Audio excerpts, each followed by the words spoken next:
بسم اللہ الرحمن الرحیم۔ میں ہوں اے ایس انصاری۔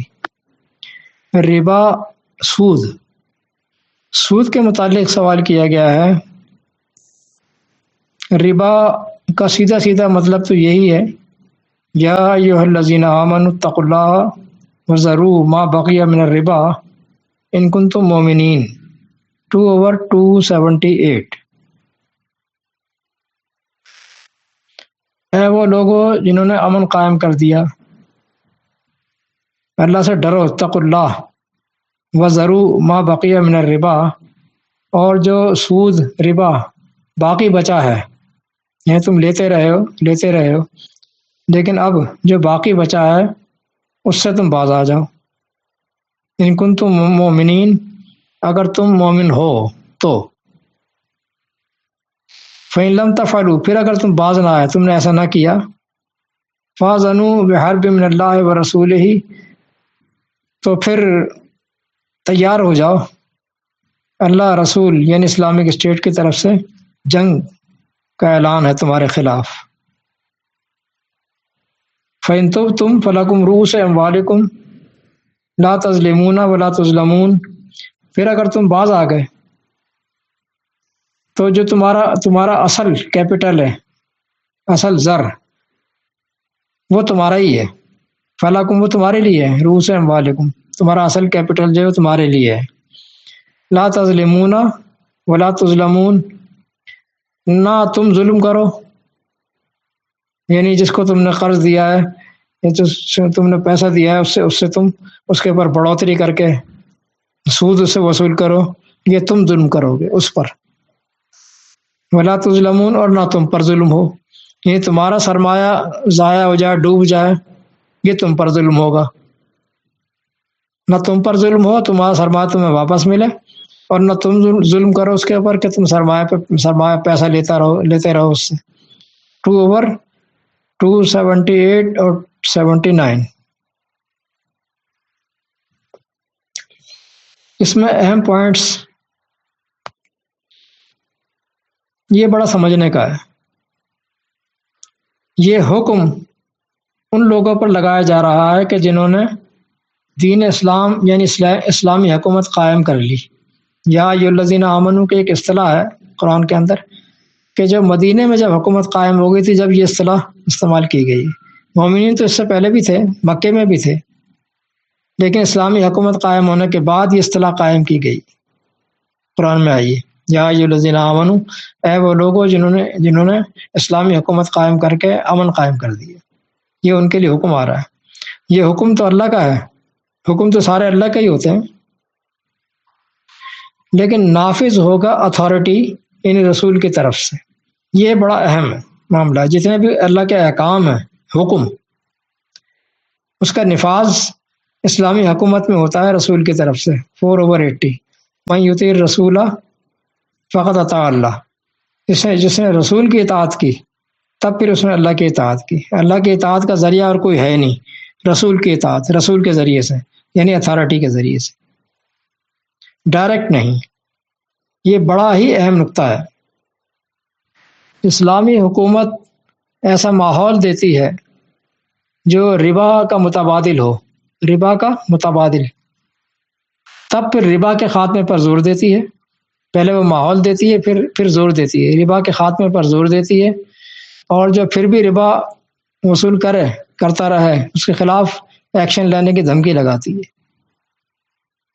اسلامی حکومت سیفٹی مہیا کرتی ہے سرمایہ دار کو، کہ وہ اپنا سرمایہ تجارت، صنعت، زراعت وغیرہ پر لگائے۔ حکومت اس کو ہر طرح کی حفاظت بھی اور تعاون بھی فراہم کرے گی۔ اللہ نے تجارت کو حلال ٹھہرایا ہے اور ربا کو حرام، تجارت کو حلال اور ربا کو حرام۔ احل اللہ البیع وحرم الربا، اللہ نے تجارت کو حلال اور ربا کو حرام ٹھہرایا ہے، بس جو ربا سے باز آ گیا فلہ ما سلف، تو جو ہو گیا سو ہو گیا، وہ جو لیتا رہا وہ معافی ہے، اس کی معافی ہے۔ 2/275۔ اب دیکھیں کہ بیع، تجارت،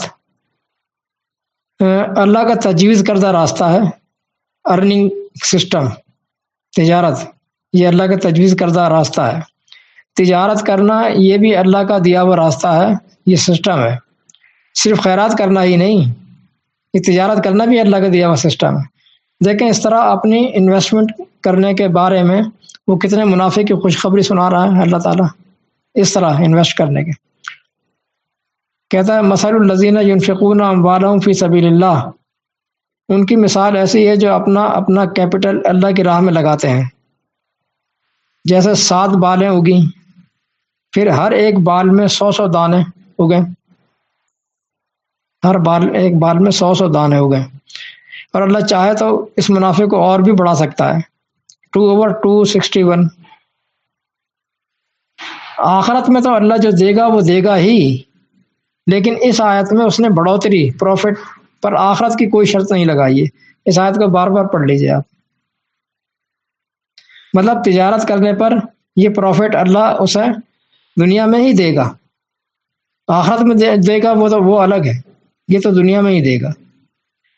اور یقیناً اگر سرمایہ دار کو تحفظ ہو اور وہ بے دھڑک تجارت میں، حرفت میں، زراعت میں لگا ہے تو منافع بہت ہوتا ہے، تجارت میں بہت منافع ہے، اور لوگوں کو روزگار بھی ملتا ہے، مجموعی طور پر ملک میں خوشحالی بھی آتی ہے۔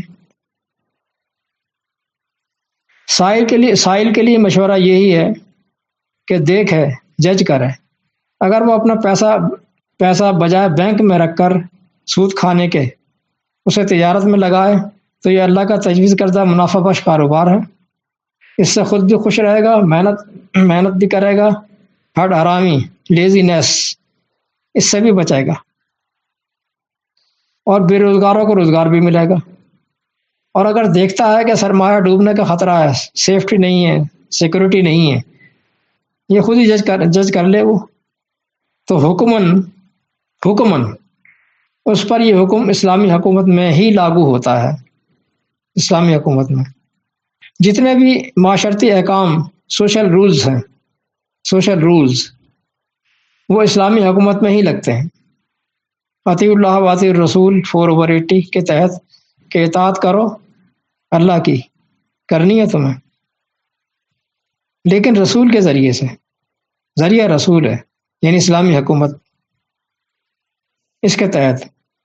دوسرے کو کہتا ہے یا ایھا الذین آمنوا ادخلوا فی السلم کافہ 2/208۔ یہاں بھی یا ایھا الذین آمنوا، اے وہ لوگوں جنہوں نے حکومت قائم کر لی، امن قائم کر لیا، اسلامی حکومت قائم کر لی، اب کیا کرو، ادخلوا فی السلم کافہ، اسلامی حکومت کے پورے مطیع بن جاؤ، ہو جاؤ پورے اوبیڈینٹ، اس کے رنگ میں پورے داخل ہو جاؤ۔ اب رنگ ہی نہیں ہے، حکومت ہی نہیں ہے، تو داخل کائے میں ہوگا؟ 2/208 کے تحت اسلامی حکومت کے پورے مطیع بن جانا۔